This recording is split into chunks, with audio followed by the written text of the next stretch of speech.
Halo semua, berjumpa lagi dengan aku Aurora. Di kelas biologi ini kita akan sama-sama belajar. Jadi hari ini kita akan belajar bersama mengenai keanekaragaman hayati nih. Apakah sebelumnya ada yang tahu apa itu keanekaragaman hayati? Kita simak bareng-bareng yuk. Kira-kira ada yang notice gak ya selama kita hidup di bumi ini kita bertemu apa saja?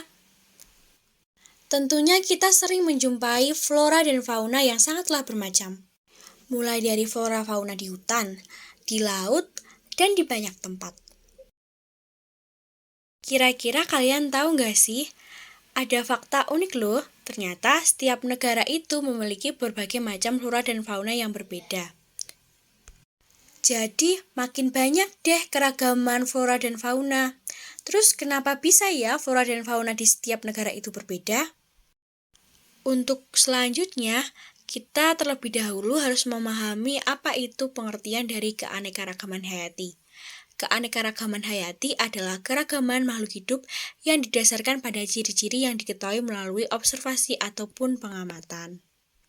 Terus, apa sih kaitannya yang bisa menyebabkan flora dan fauna di setiap negara itu berbeda?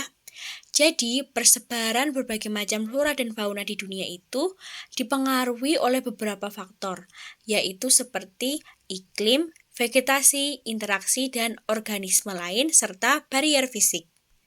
Faktor-faktor tersebutlah yang menyebabkan mengapa flora dan fauna di setiap negara itu berbeda, di mana setiap flora dan fauna itu tersebar dengan faktor iklim, yaitu berdasarkan letak garis lintang bumi yang dibagi menjadi beberapa iklim, yaitu tropik, subtropik, arktik, dan subarktik.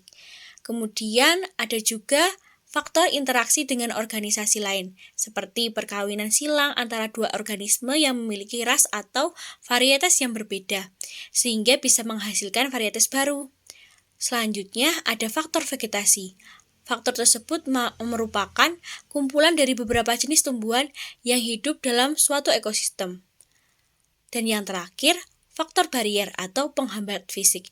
Faktor tersebut seperti gunung, sungai, laut, ataupun gurun. Faktor-faktor tersebut bisa kita gali lagi loh. Kita simak yuk. Seperti yang sudah kita ketahui tadi, bahwa terjadi persebaran flora dan fauna di dunia, tepatnya di berbagai negara. Nah, persebaran flora dan fauna tersebut bisa kita lihat dari keberadaan biomanya. Untuk lebih lanjut, ada yang tahu nggak sih apa itu bioma? Bioma itu merupakan suatu wilayah yang memiliki kondisi lingkungan dan makhluk hidup yang sama atau dengan ciri-ciri yang hampir mirip.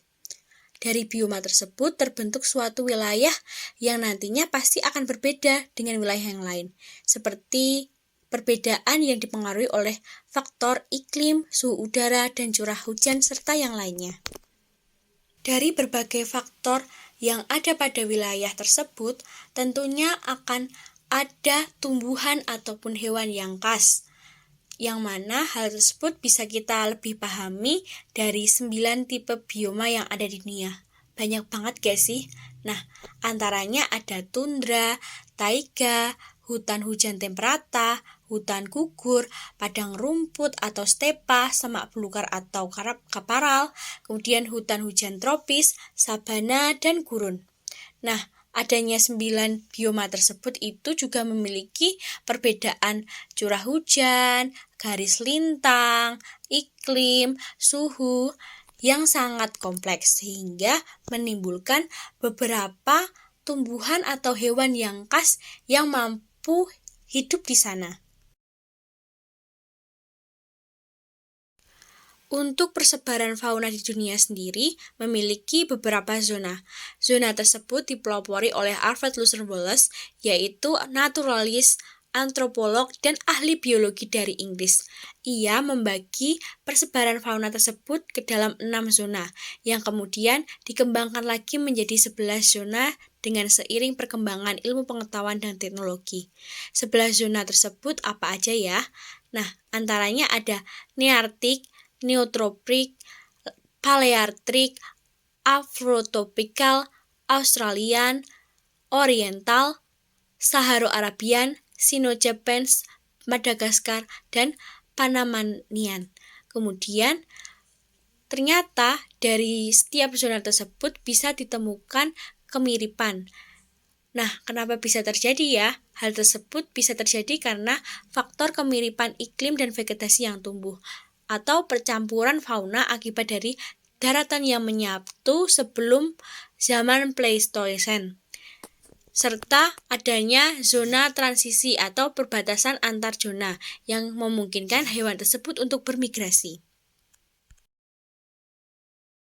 Kemudian untuk persebaran flora dari keberagaman bioma, terdapat bioma tundra dengan ciri di sana itu mengalami musim dingin yang panjang, kemudian suhunya ekstrim dari negatif 30 derajat sampai 10 derajat, sehingga di sana merupakan dataran tanpa pohon. Kemudian di sana juga mengalami curah hujan yang rendah.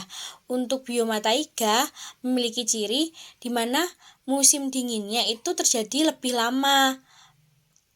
Mereka mengalami 4 musim, tapi musim gugurnya dan seminya itu hanya sebentar. Untuk cirinya ada pohon berdaun jarum. Contohnya ada cemara. Selanjutnya di bioma gurun. Untuk bioma gurun itu memiliki ciri curah hujannya itu sangat rendah, di mana perbedaan suhu siang dan malam itu sangat ekstrim. Kemudian tanahnya tandus dan kelembapan udaranya rendah. Contoh tanamannya atau tumbuhannya adalah kaktus. Kemudian ada bioma stepa. Dari bioma stepa sendiri memiliki ciri kelembapan udaranya sangat rendah, kemudian tingkat curah hujannya juga rendah, maka tumbuhan yang dapat tumbuh di sana seperti padang rumput itu karena di sana beriklim sedang. Kemudian untuk selanjutnya ada bioma sabana. Di bioma sabana itu cenderung hangat sepanjang tahun. Kemudian musim dingin itu nantinya terjadi lebih lama, sehingga variasi tumbuhan yang ada di sana itu sedikit. Ditambah lagi curah hujan di sana hanya 90 sampai 150 cm per tahun. Kemudian untuk persebaran flora dan faunanya di dunia itu bisa kita lihat di tabel tersebut.